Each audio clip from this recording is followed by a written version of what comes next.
Assalamualaikum warahmatullahi wabarakatuh.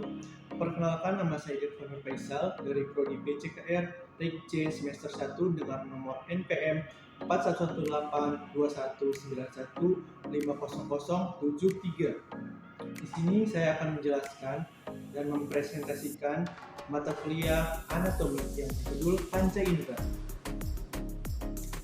Sebelum kita mulai, kalian tahu gak sih apa itu panca indera?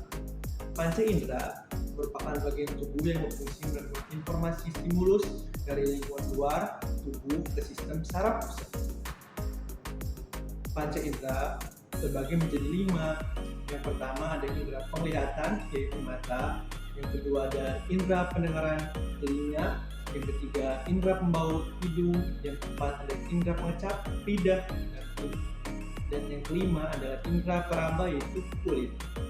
Di dalam indera penglihatan ada beberapa bagian yang harus kita ketahui, yaitu ada kornea, iris, pupil, lensa, retina, bintik buta, dan saraf optik. Dari ketujuh itu, mereka mempunyai fungsi dan peran masing-masing. Seperti kornea yang berfungsi sebagai pemecah atau bias sinar cahaya. Ada juga iris yang biasa disebut sebagai selaput berwarna atau pelangi yang berfungsi untuk mengatur cahaya yang masuk ke dalam mata. Yang ketiga adalah pupil.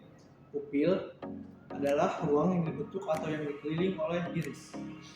Pupil ini yang berfungsi untuk meneruskan sinar cahaya ke mata. Yang keempat ada lensa. Lensa adalah bagian mata yang mungkin mengembung atau juga menipis. Lensa ini memiliki fungsi untuk menghubungkan atau memusatkan arah datangnya sinar cahaya. Yang kelima ada retina. Retina disebut juga sebagai selaput jala. Selaput jala ini yang berfungsi untuk menerima rangsangan cahaya. Dan keenam ada bintik buta. Bintik buta ini merupakan bagian mata yang tidak mempunyai sel-sel penerima rangsangan cahaya, yaitu ada sel batang dan sel purus atau sel kerucut. Yang ketujuh ada saraf optik. Saraf optik ini berfungsi untuk mengirimkan visual dari retina ke otak agar otak memproses menjadi gambar. Di dalam indera penglihatan ada juga mekanisme penerimaan rangsangan cahaya.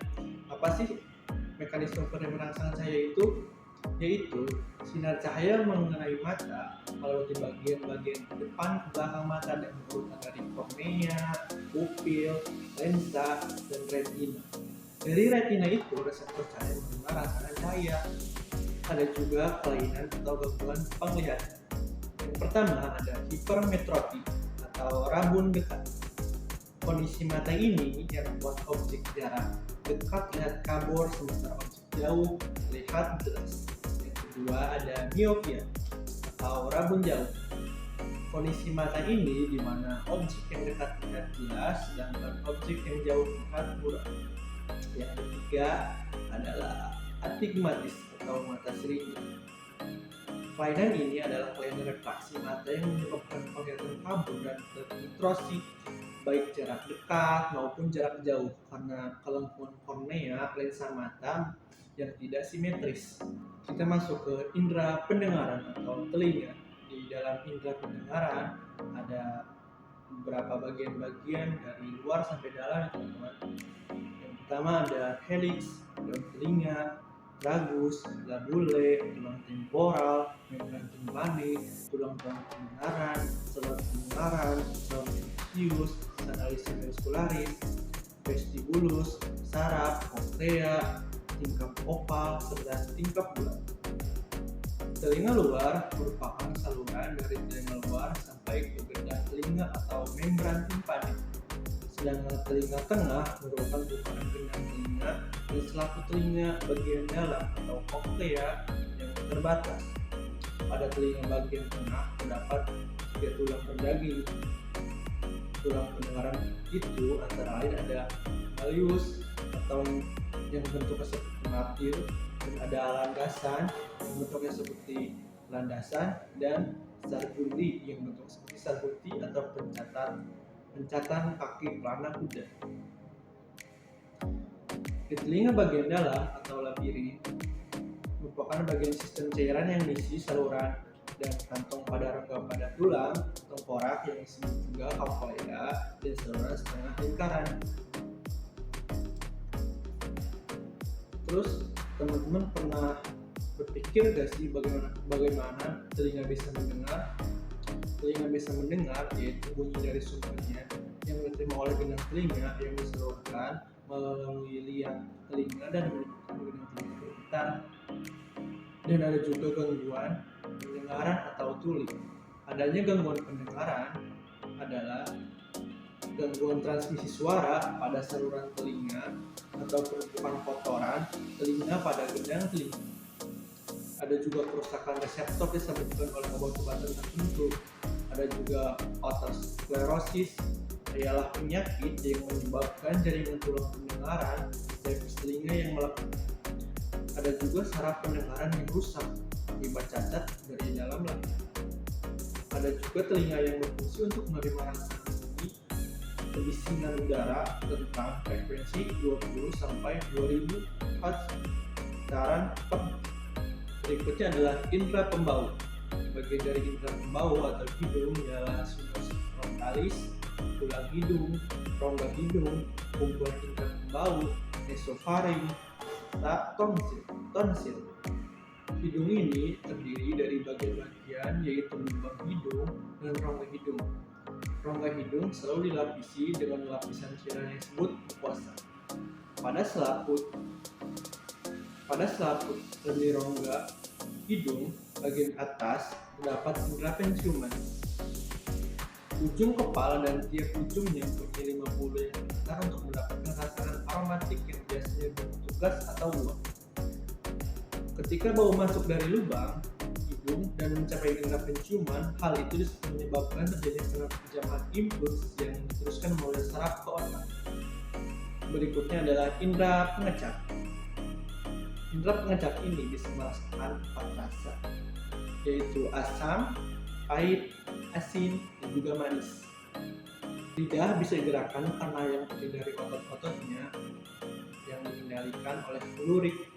Permukaan atas lidah yang ditutupi oleh kulit atau selaput dengan banyaknya bintik kecil yang disebut juga dengan puting pengecap atau papila. Bagian sampingnya juga terdapat indera pengecap loh. Apabila di bagian putingnya yang berbentuk seperti jamur, bagian bawahnya dan bagian atasnya semakin besar dan bentuknya seperti jamur juga, dan bagian bawahnya kecil dan atasnya lebih besar. Selanjutnya indera peraba. Di dalam indera peraba atau kulit ada beberapa bagian dari epidermis, dermis, serta hipodermis. Epidermis adalah lapisan kulit luar kulit yang berfungsi sebagai pelindung utama terhadap lingkungan luar, mencegah kehilangan air berlebihan dan melindungi tubuh dari patogen dan kerusakan fisik. Yang kedua ada dermis. Dermis adalah lapisan kulit yang terletak di bawah epidermis dan di atas lapisan subkutan. Ada juga hipodermis. Hipodermis adalah lapisan kulit terdalam yang berperan disebut sebagai lapisan subkutan atau subkut. Indera peraba atau kulit juga mempunyai banyak fungsi seperti reseptor sentuhan dirangsang oleh lingkungan. Reseptor juga terbagi menjadi beberapa jenis, yaitu reseptor untuk merasakan tekanan, rangsangan panas, rangsangan nyeri, rangsangan sentuhan, serta rangsangan dingin. Selain itu, ia juga berfungsi untuk mencegah penguapan air di tubuh, perlindungan terhadap sinar ultraviolet atau UV, karena mengandung pigmen hitam yang disebut juga melanin. Ada juga untuk mengatur suhu tubuh karena memiliki anterior-venosa zone, pembuluh darah vena di kulit, dan tempat keluarnya limbah metabolisme melalui kelenjar kulit. Baik, sudah selesai apa yang bisa saya terangkan dan jelaskan. Mohon maaf jika terdapat kata atau salah arti dalam pengucapan saya. Kurang lebihnya mohon maaf. Wassalamualaikum warahmatullahi wabarakatuh.